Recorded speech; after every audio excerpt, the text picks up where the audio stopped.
दोस्तों नमस्कार, मेरा नाम है मनीष कुमार सिंह और आप देख रहे हैं 4 PM महाराष्ट्र और आपका बहुत बहुत स्वागत करता हूं। दोस्तों महाराष्ट्र में महायुति के भीतर वो हो गया जिसका काफी समय से अंदेशा लगाया जा रहा था। जी हां दोस्तों, छगन भुजबल जो कि ओबीसी के सबसे बड़े चेहरा माने जाते हैं महाराष्ट्र में, अब वो महायुति में मंत्रिमंडल में शामिल हो गए हैं। आपको पूरा वाकया तो याद होगा क्योंकि हमने आपको पूरी रिपोर्ट भी दिखाई थी कि कैसे अजीत पवार से छगन भुजबल काफी ज्यादा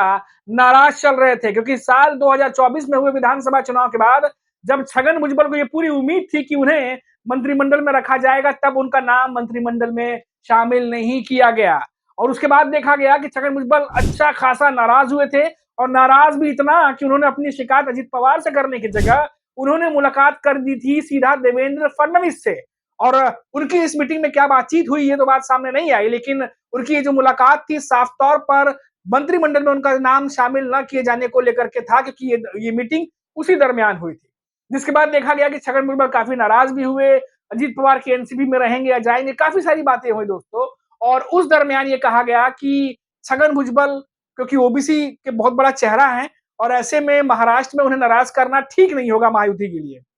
और ये भी देखा गया कि देवेंद्र फडणवीस छगन भुजबल को लेकर पॉजिटिव थे, लेकिन छगन भुजबल या उनकी तरफ से ये खबर आई कि अजीत पवार की एनसीपी में ही नए नेताओं को मौका देने के लिए जो है नाम आगे कर दिया गया, छगन भुजबल का नाम पीछे कर दिया गया। और देवेंद्र फडणवीस चाहते थे कि छगन भुजबल मंत्रिमंडल में रहे, लेकिन उस दरमियान इस तरह से कहानी हुई कि कई नेताओं को मौका मिला लेकिन छगन भुजबल को नहीं। और आपको याद होगा बीड़ में हुई सरपंच की हत्या के मामले को लेकर के किस तरीके से कई सारी खबरें आई थी। धनंजय मुंडे को इस्तीफा तक देना पड़ गया और बहुत ज्यादा पॉलिटिकल प्रेशर उन पर आ गया था और लगातार उनका नाम को लेकर के विपक्ष के साथ साथ बीजेपी के नेता भी धनंजय मुंडे पर निशाना साधने लगे थे। और आखिर में देखा गया कि देवेंद्र फडणवीस से जब बात होने लगी कि भाई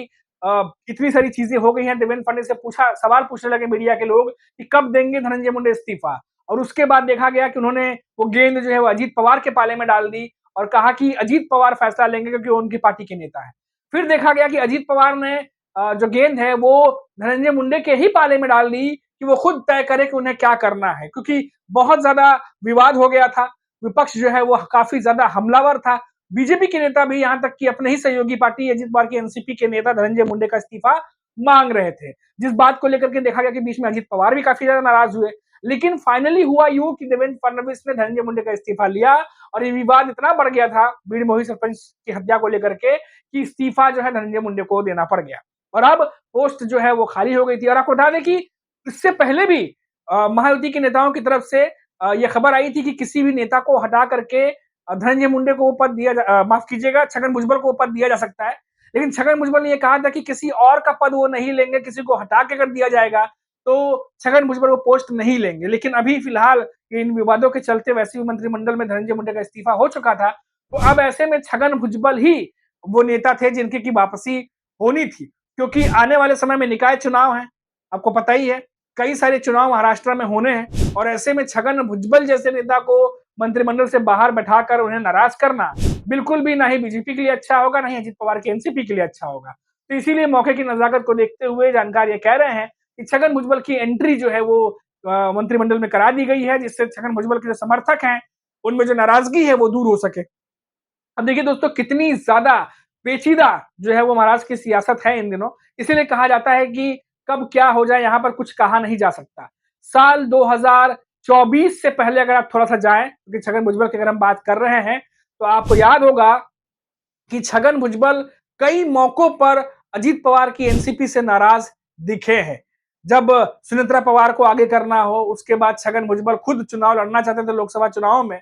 उस दौरान भी उनका नाम जो है वो नहीं कंसीडर किया गया। फिर उसके बाद राज्यसभा जाने की बात हुई, फिर मालूम चला कि छगन भुजबल को कहा गया अजीत पवार के एनसीपी की तरफ से जो रिपोर्ट्स थी कि अभी आप रुकिए क्योंकि विधानसभा चुनाव है और आपकी जरूरत पड़ेगी। तो छगन भुजबल वहां भी रुके। फिर चुनाव होने के बाद जिस तरीके से महायुति की जीत हुई, उसके बाद छगन भुजबल को जिस तरीके से बाहर रखा गया, काफी ज्यादा गर्मा गर्म का माहौल हो गया था। और आज नहीं तो कल छगन भुजबल की नाराजगी दूर करनी ही थी। इसको लेकर के जो जानकार भी हैं वो भी अस्वस्थ थे और अब वो मौका आया है जब छगन भुजबल ने मंत्रिमंडल की शपथ ली है और अब वो महायुति की जो सरकार है उसमें शामिल हो गए हैं। अब इसका दोस्तों इसका फायदा जो है वो महायुति को कैसे मिलता है, क्या मिलता है, वो तो देखने वाली बात होगी। लेकिन इतना ज़रूर है कि ये सब कुछ जो अभी हो रहा है, क्योंकि ओबीसी जो वोटर्स हैं, जो ओबीसी समुदाय है, उसके बहुत बड़ा चेहरा है छगन भुजबल, और बीजेपी और महायुति ये बात जानती है कि महाराष्ट्र में अगर सरकार बनाए रखनी है या आगे चल के और भी कई सारे चुनाव जीतने हैं, तो समीकरणों को बाँध कर रखना होगा। और क्योंकि अगर छगन भुजबल नाराज़ होते हैं, तो उनके समर्थक नाराज़ होते हैं, तो बहुत बड़ा तबका भी उनसे जो है वो छटक सकता है। तो ऐसे में छगन भुजबल के अलावा कोई और मंत्री शामिल होता, ऐसा दिखाई नहीं दे रहा था। और हालाँकि इस बार नेताओं ने इतनी चर्चा नहीं की छगन भुजबल के मंत्रिमंडल में शामिल होने की, वरना सुगबुगाहट तो बहुत पहले से ही शुरू हो जाती है। तो इस बार देखा गया कि सब कुछ जो है बहुत ही धीरे-धीरे और आराम से किया गया है। लेकिन जो चीज़ें अभी घटित हुई हैं, उन चीज़ों को देख कर के जो सुनामी या तूफ़ान महाराष्ट्र में मची हुई थी नवंबर में, अक्टूबर में बात कर लें, वो तमाम चीज़ें याद आती हैं, क्योंकि छगन भुजबल जो है वो काफ़ी ज़्यादा उस समय एग्रेसिव हो गए थे और बहुत ज़्यादा ऐसा लग रहा था कि अजित पवार की एनसीपी तो अब छोड़ ही देंगे और 2 हिस्से भी हो सकते हैं, फिर क्या नया कोई ग्रुप बनेगा, फिर कोई नया पार्टी बनेगी, छगन भुजबल क्या करेंगे, क्या बड़े लेवल पर समर्थक उनके साथ चले जाएँगे?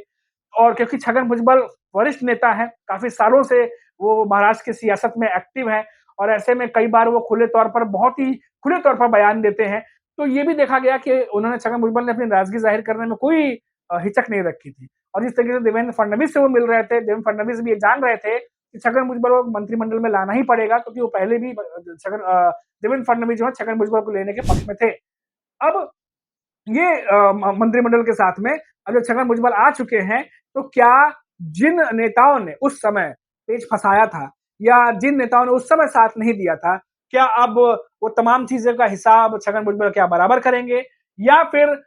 छगन भुजबल जो है जिस तरीके से वो शामिल हुए हैं, अब उनके समर्थक खुश होकर के आने वाले चुनाव की रणनीति की तैयारी करेंगे? अब ये यहाँ से 2-3 चीज़ें हो सकती हैं। और क्योंकि छगन भुजबल एक बड़े नेता हैं, तो उनके आने से क्या महायुति के भीतर भी कोई नया समीकरण बन सकता है, क्योंकि छगन भुजबल शरद पवार के भी उतने ही करीबी हैं। और आपने देखा होगा कि बीच में जब तमाम आंदोलन महाराष्ट्र में चल रहे थे, किसानों को लेकर के जब मुद्दा गरमाया हुआ था, उस दौरान भी छगन भुजबल लगातार शरद पवार से, तो कभी एकनाथ शिंदे से, तो कभी अजित पवार से लगातार मुलाकात कर रहे थे। और छगन भुजबल क्योंकि वो काफ़ी ज़्यादा करीबी हैं शरद पवार के और शरद पवार भी इन दिनों अजित पवार के साथ लगातार नज़र आ रहे हैं, तो ऐसा भी माना जा रहा है कि ये तीनों नेता हैं, ये तीनों नेता कुछ दिनों बाद कोई नया समीकरण ही ना सबके सामने ले आएँ। अब इसमें कोई गुंजाइश नहीं कि महाराष्ट्र में कभी भी कुछ भी हो सकता है। मैंने आपको लगातार बताया है कि यहाँ की सियासत जो है उसके बारे में कुछ भी प्रेडिक्ट करना, कुछ भी कहना बहुत ही ज़्यादा जो है वो सही नहीं रहता, क्योंकि यहाँ पर आप कहिए कुछ, हो कुछ और जाता है। तो फिलहाल अभी ये बड़ी खबर थी, कई सारी चीज़ें लोग देख रहे हैं, नफ़ा-नुकसान अपना-अपना देख रहे हैं और निकाय चुनाव पर खासतौर से सबकी नज़रें हैं, क्योंकि अब छगन भुजबल आए हैं तो ज़ाहिर तौर पर नाराज़गी कुछ दूर हुई होंगी, तो उस नाराज़गियों का फ़ायदा जो है, जो दूर हुई है, उसका फ़ायदा जो है वो मिलता है या नहीं मिलता है, इस पर भी सबकी नज़रें रहेंगी। अभी के लिए इतना ही, आप देखते रहिए 4 पीएम महाराष्ट्र। नमस्कार।